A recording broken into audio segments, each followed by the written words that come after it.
ढीले का काला कोबरा बनिया खड़े एक तो दूसरा बिल्कुल काला वो माचिस बनाने मैंने शुगर लाया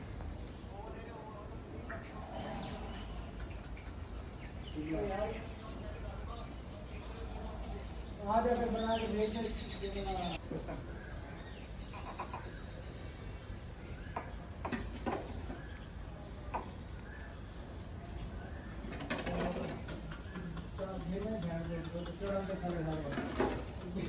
छेड़ा ही थोड़ा सा कुछ हैगा इन्हें छड़ बस बस बस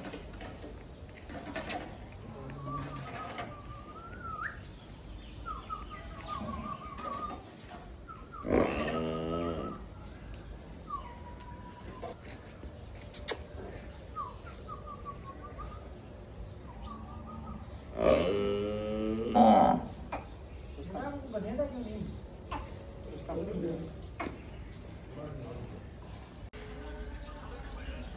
ना करके ना रखता तो अपना रखे ना तो दे दो